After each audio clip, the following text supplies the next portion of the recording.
Hi, Charles. Thought I'd give you a video debriefing instead of a written debrief. It's easier to show you on the arrow winks on the non-precision approach when I'm talking about. Just a couple of things on the debrief for the other segments. On the before taxi checklist, or before taxi procedure, you want to go flaps 10 and then flight control check following that. I think you got the flaps extended as you were taxiing out. So normally we're going to do that as part of the before taxi procedure. On the rapid descent, we want to use flight level change for the pitch mode, not VNAV. VNAV's somewhat similar, but procedurally, nobody uses VNAV on the non-precision. So the checklist really doesn't tell you how to get into it. So you might want to look at that briefing again on the rapid descent. Because it's a specific procedure we go through in terms of spinning the altitude down, flight level change, thrust levers idle, speed brake deploy. The checklist really doesn't have the procedures on what pitch mode to use and things like that, but flight level change is the desired pitch mode. And then also make sure you deploy supernumerary oxygen. I think you're on the freighter, so you want to deploy that. And then as you get down to 2,000 before level off, that's normally where we want to bring the speed back to long-range cruise, which would be about 300 knots. And then 1,000 above, slowly stow the speed brake. That's procedurally, that's what we do in the rapid descent. On the non-precision approach, you can see I'm outside of Helzer at 4,000. For that RNAV 16 left that you did. And it's not wrong what you did to set the 700 in the window and then be in VNAV and let VNAV handle all the step downs. Some airlines do that. Procedurally for Boeing, what we do is we always set the next lower altitude. So in other words, as I'm approaching Helzer, I'm going to set 3,200 to Carfu. When I see I have 3,200 made at Carfu, then I'll set 1,900 at Douglas. And then when I see that I have 1,900s met, that I can make it, and I'm fairly sure that I'm going to cross at 1,900, then I'll set the DA of 720, or 766. So I'll set 700 in the window. And then when I pass the final approach fix, which is Douglas, and you're more than 300 feet below the missed approach altitude, and I believe the missed approach altitude here is, let's see, it's got that, it's got that 2,000 foot altitude in there. So once you get to below 1,700, or sorry, below 1,600, wait a minute, Douglas at 1,900, and the missed approach is 2,000. So once you get below 1,700, which is 300 feet below the missed approach altitude, then you'd set the missed approach altitude of 2,000. You'll see what you did is you left it in there. You left the 700 feet in there. And then as you approached it, it went to VNAV alt because it captured that. And luckily, you didn't see anything, so you went around. But had it been, let's say, visual, and you were going to disconnect and land, it's enough of a interruption to capture the altitude, and the airplane will start to pitch up a little bit, and you'll get high. So we don't want, you're obviously obeying the 766 as far as the minimums go. And if you see nothing at 766, you're out of there.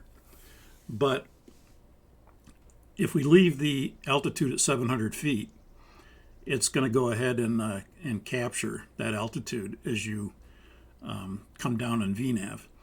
And again, it didn't affect the missed approach too much, but had it been visual, and you saw the runway, it would have captured and started to pitch up, and then you would have disconnected, and by that point you'd be high. We've seen it happen a lot. So you generally, once you're past Douglas and you're more than 300 feet below the missed approach altitude, which in this case would be 1700, then you'd set the missed approach altitude. And that way you don't have that problem. The other problem is that we had you went around, which is fine. And then on the, you had the auto LNAV feature, so you didn't have to, call for LNAV or push LNAV yourself because you had that auto LNAV. But at 1,000 feet, you want to get a pitch mode engaged. And the pitch mode could be VNAV or flight level change and then bug the speed up. If you don't do that, what's going to happen is you'll capture that 2,000 feet. And what'll happen is the airplane will level off, but it won't go to the speed mode like it did in PMDG. If you watch your video again, just watch when you captured 2,000 feet, the auto throttle went to speed. That's wrong. That doesn't happen in the simulator or the airplane or the Aerowinks. You're going to say, and that's why I wanted to show you this, because I want to show you what happens. So I'm going to release the sim, and I'll do this non-precision approach and talk about some of these things as we go. So let me release, and then what I want to do on the go around is kind of what you did and show you what would happen in the airplane if you did that.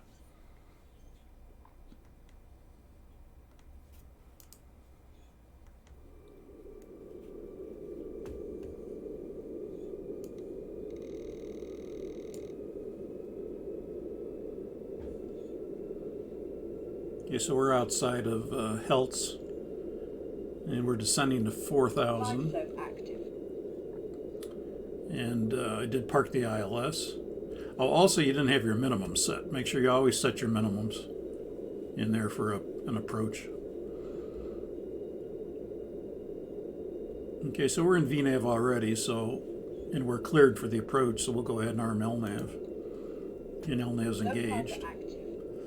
And now we can set our next lower altitude.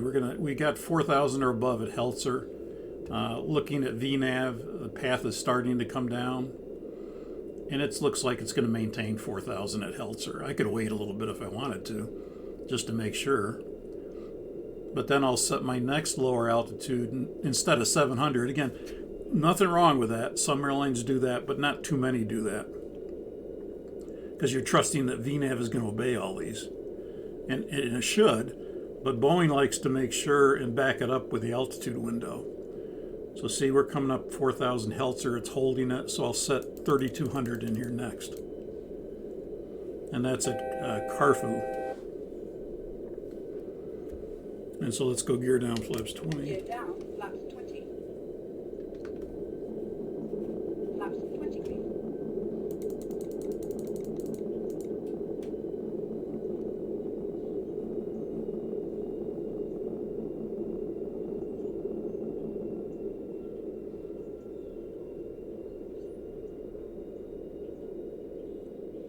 Again, could you set 700 in here? Yeah, you could, and then you just monitor it, that it crosses at 4,000, it crosses at 3,200, it crosses at 1,900, and then down to the MDA.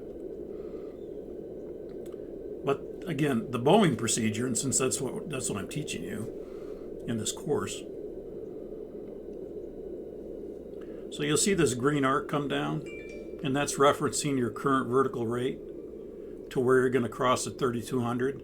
And it should kind of fall right over Carfu, and you can see it's there. So that looks good. We're going to make Carfu at 3,200, no problem there. So I'll set my next lower altitude, which is 1,900 at Douglas. So I'm just kind of stepping it down just to make sure VNAV is doing what it's supposed to be doing.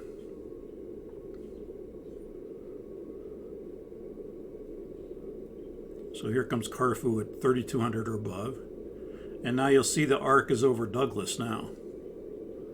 We're on the path.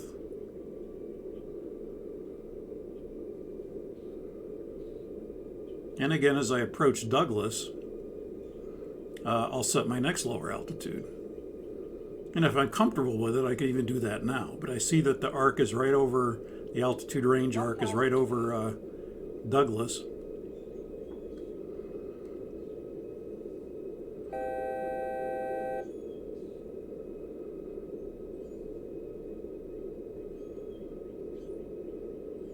Okay, so my next altitude, let's go to flaps 30. Flaps 30. Flaps 30. 2,500. Now we'll do the landing checklist. Speed brake arm, landing gear down, flaps 30, landing checklist complete. Okay, so now my next altitude is going to be the MDA. DA, since we're doing an RNAV. And that's going to be 766. So we'll set 700.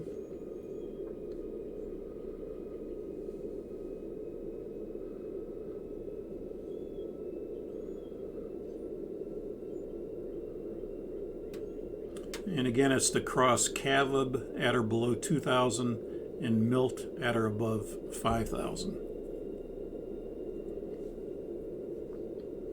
So there's Douglas at 1,900. And now we're inside of Douglas, and we're going to wait till we're 300 feet below the missed approach altitude, and our missed approach altitude is 2,000. So once I'm below 1,700, and you can see I'm there right now, now I'd set the missed approach altitude. Now, you could set 5,000 and use VNAV. I'm going to set 2,000.